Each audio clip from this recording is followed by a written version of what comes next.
going on, everybody? I'm Brandon Schaefer, and today it's a real interesting topic. So I kind of want to mix together language learning and learning drawing. So how are these connected?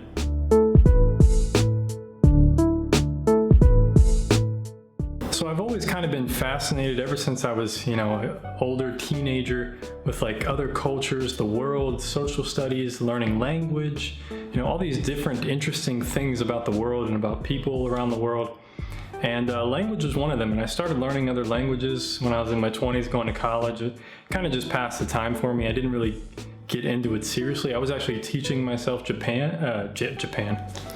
I can't talk. I was teaching myself Japanese, but like I said, didn't get too far into it. It's very complicated and complex, and I had a part-time job and going to college at the same time. It just wasn't realistic. It was something I was interested in, and I tried it. So interestingly enough, I found this YouTube channel called Matt versus Japan, and he's been learning Japanese pretty much on his own for over 10 years. Recently, he had a live stream with someone else, and they were kind of debating, two Japanese language learners, they were kind of debating this advanced topic about pitch accent. So not really an interesting topic, very niche, very in-depth, but during this debate, I noticed something very important that you can apply to learning drawing. And this is why I love just learning how to learn.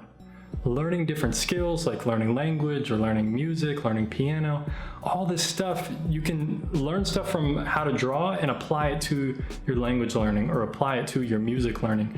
Listen to something interesting that he said during this debate. Above all, no matter what I say, if something is making you gonna quit Japanese, then forget about it. I love it. Of course, not quitting is the most important thing. So that's always your top priority. And maybe I should, and I always think that, but I don't think I say that enough. You have to apply this to drawing too. There's so many beginners that get overwhelmed with technical aspects, or just it feels like such a hard road ahead. Like they're never going to be able to learn to draw. That's what they feel like. They feel like it's so hard, and you feel like they have to learn all these things right now. They get bogged down and they end up just quitting, rather than the most important thing is to not quit. This was something he said just a few seconds later. When it comes to apply that theory into practice and into actual reality, you always have to take into account that we're not robots, and we have to make it enjoyable. We have to make it realistic for us, and making sure that we're not going to quit and that we're enjoying the process of that always takes priority over something what is technically optimal in some abstract world. Love it. I love it as well, and I think it's so important what he just said there. And we got to be realistic about it. We got to enjoy the process. We got to realize, like he said, we're not robots. We're not Leonardo da Vinci. He's not a robot, but we're not these great artists already. You know what I mean? We're in the process of trying to become something like them, or to be our own great artist inside of us, and create great things that we all enjoy. I mean, isn't that the whole point of drawing? Is we just want to create stuff that we like, that we enjoy. I think there's so many people that forget about that, because like Matt said, we get our priorities mixed up. You gotta have priority should be to enjoy the process. And that's why for many years, when I reply to all these comments on YouTube on my most popular videos, I always say, have fun. It's not always gonna be fun. There's times when I do live streams and I'm tired. I feel a little sleepy. So I'm gonna try to wake up here and try to focus.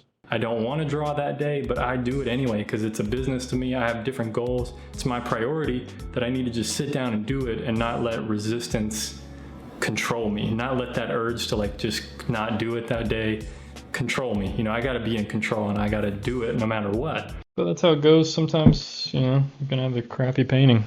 I am just wasting time. The more energy I put into this one, it's just wasted.